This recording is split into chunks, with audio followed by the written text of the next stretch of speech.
together, folks. 10 seconds. Best of luck. Pick check, please. 5. Let's go to 4, black. 3. You need cellulose. Safety-Co's Car Darts. Pacify your backseat drivers with a set of sharp projectiles. Safety-Co's Car Darts.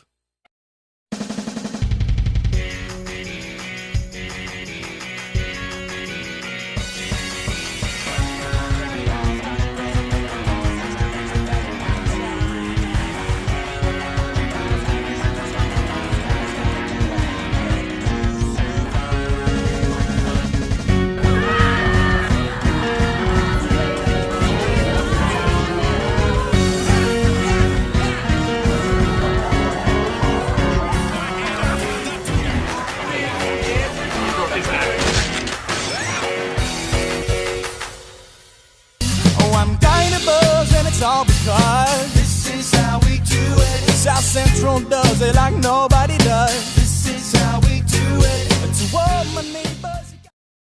Hey there, hi there, ho there. You're as welcome as can be. Loudhouse Critic here, one guy with 1,000 views and all the episodes I must review. So now we come to an end of September, aka Lisa Loud month, with just one more Lisa Loud focus episode before I move on to October, also known as Lucy Loud month or Spook House. Let's finish this month off with Friday Night Fights, the 26th episode of Season 5 of The Loud House, and much likely and above all, the 225th episode. I really didn't feel too much interested with this episode when I first heard about it, because I thought this was going to be another Lynn Loud episode. But no, this is actually with Lisa Loud in it that's actually helping Lynn Loud out. And this has become rare, because how often do you see Lisa and Lynn actually interacting with each other? But do these two characters actually work together in an episode like this? Let's find out if Friday nights are still good for us. Put on your pants and tighten your cleats. Check the stats, the numbers don't lie. Your quarterback throw lame ducks that don't fly. 22 plans with a passion to play. Time for Madden football at home or away. Brought to you live by EA Sports. Try to rush for the first down and still fell short. You hear the support from thousands of fans up in the stands, crushing all Super Bowl plans. Full contact EA Sports, you realize the fact. Looks like the quarterback Lynn Loud is ready to kick off the Roosters' final drive. Whoa, does the Loud family look weird that way? Then again, I wouldn't mind seeing them in the Peanuts universe. She's in a bootleg formation, but the middle linebacker is clearly eyeing her. This is headed for disaster. Now, when a nigga moment collides with nigga synthesis, you get a complete motherfucking disaster. Uncanny. How did you know? I do have a 180 IQ and have attended 20-plus games, 2 scrimmages, and multiple team pasta parties. What did you expect? Someone eating Asian noodles off your mother's naked body? I hate you. I advise you all to avert your eyes, including you, Randall.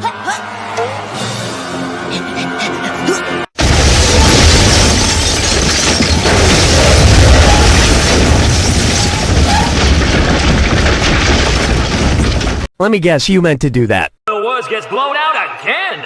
52-0. Few words I have to say about that. You guys fucking suck. Why in the hell have they not scored a point? I don't know, probably no such luck is coming back to haunt them, and I wouldn't dare revisit that episode. So now we come to Lynn's table, and Lynn feeling so depressed about her own problems in the game. That is until Lisa decides to be an assistant to her. If you're here to try to make me feel better, don't bother. It ain't gonna happen till we win. I may be able to, help a sister out with that, as they say. I'd like to offer your team my services as an analytics coach.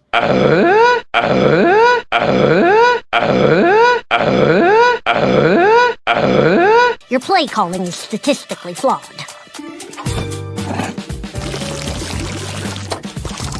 Okay, if you run the ball against this defense, what is the likely outcome? Precisely. Now, from a mathematics perspective, if you run a mid-range pass play, like a dig or an out route... 100% touchdown, baby!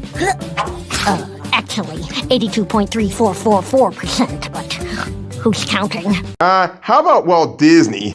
Either he's counting while he's dead, or maybe he's cryogenically frozen after dying at a cancer experiment.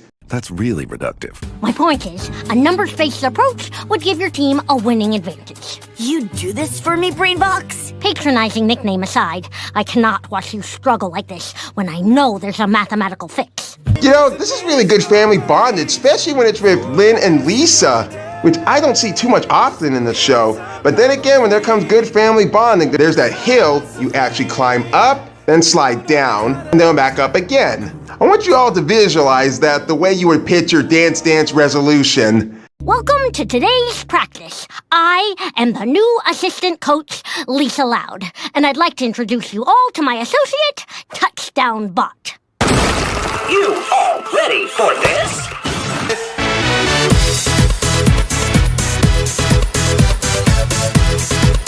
Holy crap! What is with Lisa and robots? Anytime there's a Lisa Loud focused episode, there's always has to be a robot helping or assisting her. And you know, I would say it's the way of the Nickelodeon studio people giving Jeff Bennett the middle finger of him playing a simple robot character just because they're treating him like a robot. But obviously, this one is John DiMaggio actually voicing this robot for a change. I know it's something new that they're trying to go with, but doesn't this seem to like bother anybody when every time there's a Lisa episode, there always has to be a robot? I don't know. I feel like she can't do some simple things by herself. Hell, you could at least have some kind of robot that's non-threatening and much huggable, like this guy.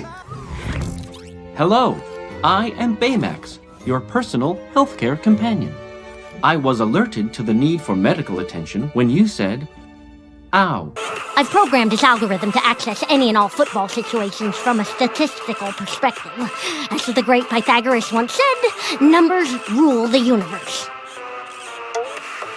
He's also been programmed with team spirit functionality. Shit, you might as well be teaching this guy to actually do the robot dance. Domo arigato, Mr. Roboto. Domo.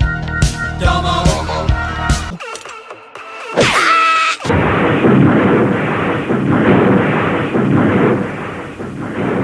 Okay, you know what to do, team. 1, 2, 3, roosters! Hey! Don't slap my ass. I'm gonna beat your little ass right in front of what's his name? Hut, hut.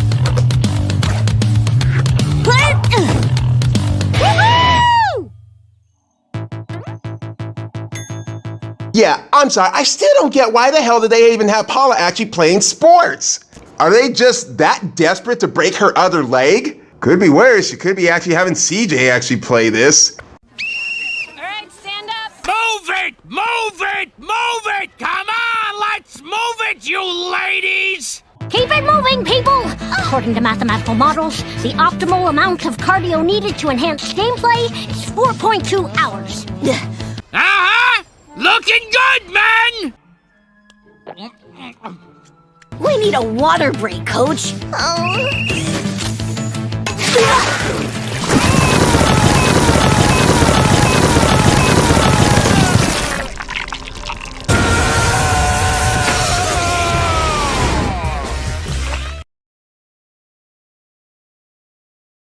I said I might not.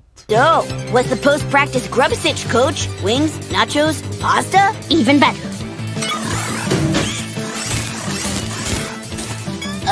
Chalk? Okay, if you don't mind me saying, that kind of looks like a bit of hash. As I remember seeing in one fucking parody of SpongeBob SquarePants when literally he lived in a bong under the sea instead of a pineapple. And quite literally to speak, Patrick was actually made of weed. Oh, you don't believe me? You think I'm lying? You dare think I'm lying? Go look it up. It's on YouTube right now. But that's not really the case. It's actually something that's a little dry. Nutritional powder. There are 16.3 milligrams of iron in this, the optimal amount of nutrients needed to maximize performance. It's a little dry. Not again! Now dry off. We have an athletic competition in which to partake. Very funny! This is the best Royal Woods has looked all season. New analytics coach Lisa Loud has them in a tight game, but still trailing. My God, are you still talking? What's the situation?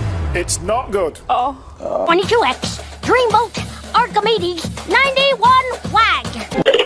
Wait, what did he say? 22X, Dreamboat, Archimedes, 91 wag. Kid, you're a little too young to know what that word means. I'm an adult, and I'm still not exactly sure what it means. Blue 22! Blue 22! Hut, hut! Oh, and she makes the throw and runs up the middle. The 30, the 20, the 10. Touchdown! Woo! My nuts on your motherfucking ball. Chop my nuts on your motherfucking ball. You moron. Wow! Royal Wood scores in the final seconds, but it's not enough. They lose a nail-biter, 24-20. Fuck! Son of a bitch! Damn it, shit, fuck! Damn it, shit, fuck! Post-game pounds are for winners only. I thought this math crud was supposed to work, Lise. It is working. We may not have won, but we lost by a lot less than in previous games. You can see how my mathematics approach is paying off.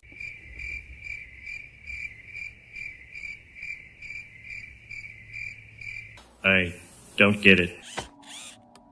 At first, you were here, losing by 50 points. Now, we're here, losing by only 4 points. We have vastly improved. This chart bullshit sounds like the people who worked at Toon Disney Studios that actually made those awful Disney sequels, and no wonder when they lost their studio, they relied on the fucking chart. And by the way, I hated both sequels of The Hunchback of Notre Dame and Mulan. Okay, so what's next? We double our efforts. I promised to wins. I intend to deliver. We're going to follow the math to victory! Is there a downside to this? And you would think that some things are going to get better the next time, but here comes the part where Lisa does a bit of a dickish choice. Whoa, P. Let me help you with that. Hat sweat, helmet sweat, cleat sweat. Oh my god! Why the hell are you smelling other people's clothes? What are you, this fucking creeper from the actual Jeepers Creepers movie? Why is all your gear in this bag? Because Lisa traded me. The fuck? Hold this. I'm gonna kill him! Lisa! What the fuck? You traded Paula? She's the only puncher we have. Survey says...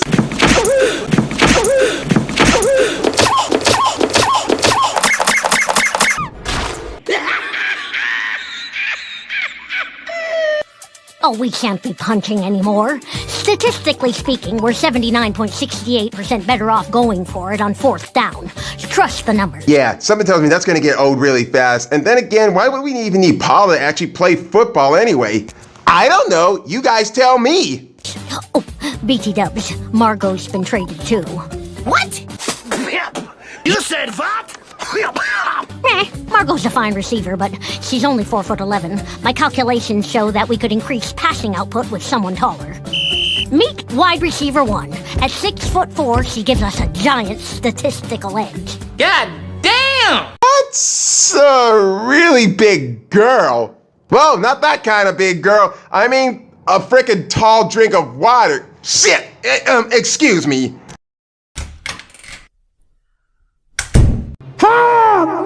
What the fuck am I saying? Hey, squad. Just an FYI, I housed a plate of chili cheese fries just now, so you might want to stay away from me in the huddle. Not again, Kenny. Wait, who the hell are they? Hell, I've never seen any of these characters actually appear in the show. Until now. And where's Maddie? Maddie's been traded as well. What? She was the last person on the team I knew. Shit, no Paula, no Margot, no Maddie. I suppose the next thing you actually did was change the mascot. Oh, come on! You traded the rooster? Statistically speaking, teams with a feline mascot have a 68.45% chance of victory. That was great, bitch.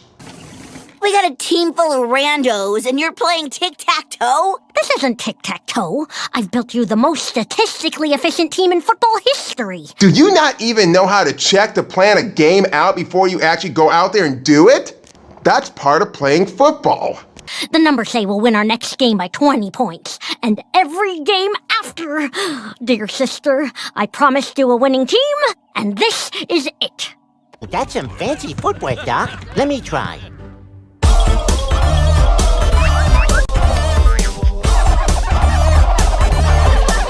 Okay, stop! Can't touch this.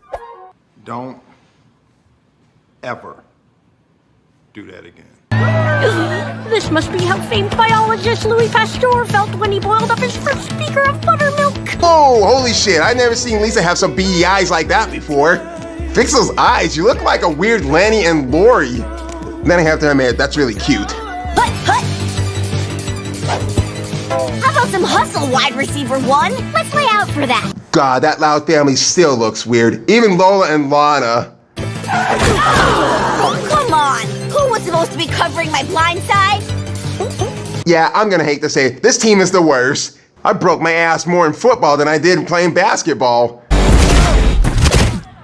Oh, it broke my ass. Hey, that was a cheap shot. And we don't stand for cheap shots. Right, team? Team? I think it's safe to say, you and what army? Your friends?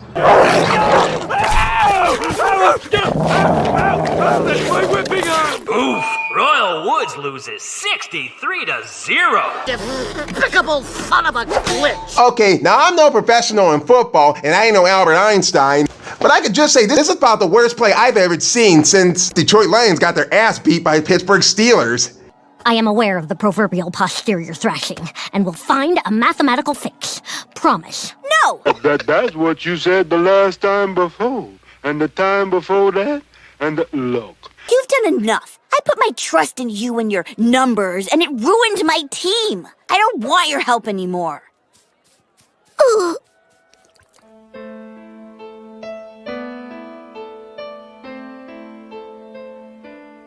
Lisa, are you crying? Oh no. Oxytocin and endorphins. Street name, Tears. It is all right to cry. Crying is a natural response to pain. Mathematics have failed me. And I have failed my sister. Shut up! It's not the time, Lurch. And you can probably guess about what's going to happen when someone becomes heavily depressed. Like most people do. My name's Donald Duck, and my life sucks. Nobody loves me. Son of a bitch. Oh gosh, Lisa, don't you think you had enough to drink? You know, I would so joke about this when people drink too much to drown their sorrows out, but I'm not going to. I just feel so sorry for Lisa, how the way she was in my shoes before. Long story, but that won't matter. Happens to all of us. When I first met my true love, Glenda, I must have wrote 30 songs in one weekend. Travis, get in here! Then she up and died, and I got stuck with this bitch. Lisa is actually taking a sorry walk through Tall Timbers Park until she stumbled upon Lynn's former friends. Or should I say teammates.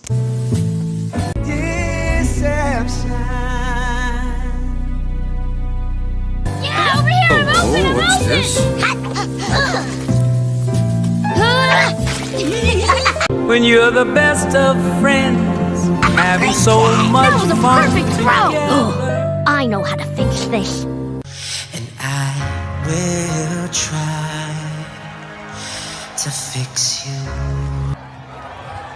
You got some nerve showing up to the game. I told you I don't need your help. Relax, you little gremlin. Hear Lisa what she has to say. I'm not going to help you. They are. Maddie, Margot, Paula, what are you guys doing here? Lisa traded to get us back. We stick together and can see it through, 'cause you've got a friend in me. I had the best roster on paper, but turns out games aren't won on paper. The one thing my algorithm could never program was the human factor. For a team to win, you have to care about each other. Anybody feel this shit but me? A man can't show emotion. Really? A man? Really? Fuck you! I know I've let you down, so I hereby resign. But I'd be happy to be the new mascot if that would help the team. You're a better coach than a mascot. Come on, we can still make this work. Now, this is exactly what I like about these episodes. Good episodes, I mean. Family bonding, chemistry, quite so, and thoughtful hearts. I would say more character development, but there's something I need to say about that subject. Anyways, game on. What's the final play call, Coach? The numbers are saying we run a skinny post to Maddie. Actually, my gut's saying we try a hook and ladder. Let's do it. I was thinking, dear God. Let's hope and pray that they don't fuck this shit up like someone did in the loudest yard.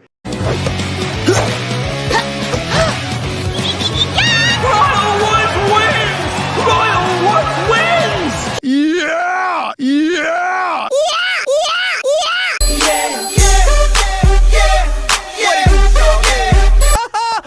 You! Lick my sack, you fairy! About damn time Royal Woods actually won a game, since they've been losing so many games in the loudest yard, net gains, cow pie kid, and I also hope and pray that they actually do a better hockey episode than how they did on thin ice. Cause really, Lynn barely even played in that episode.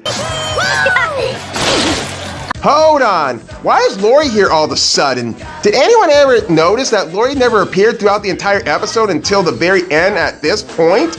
She didn't appear throughout the episode at any of Lynn's games, so why put her at this game? I'm just saying because when you first watched this, did you ever notice that? Because for me, when I watched it, I did. And I could not let this one fly. I just wanted to get that out of the way before anyone decides to make a comment about why Lori was actually in the episode when she didn't even appear throughout the entire episode. I would have preferred a victory pat to my posterior. Prepare for victory pat. Oh dear.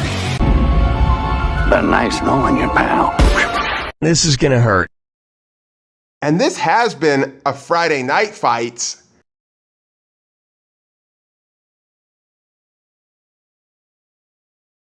Now we've been caught, we've been sold, and left out in the cold. Evolution's been... Okay, so far, Season 5 has been mainly a mixed bag with some bad, average episodes and gets better with good episodes. This one seemed like it had potential cost. It was mainly a Lisa episode, but it also had a bit of Lynn Lau Jr. in it too, so they can't screw this one up, right? Well, I'm positively and likely to say that this episode was actually pretty good. I kind of like Lisa as a coach, and I got a few laughs out of a few moments, like when Lynn's teammates got blasted with water. And while it was a jerk move of Lisa to sell out Lynn's teammates for a bunch of random, including one who looks like they jumped the Tom and Jerry style parents, being so tall to the head is off screen. But if I had to criticize one thing about this episode, it would be that this almost feels similar to a previous Lisa episode. But it's a different situation where Lisa tries to call the shots in this scenario. She might be Axel in terms of using her 180 IQ logic and statistics to help Lynn's football team achieve victory.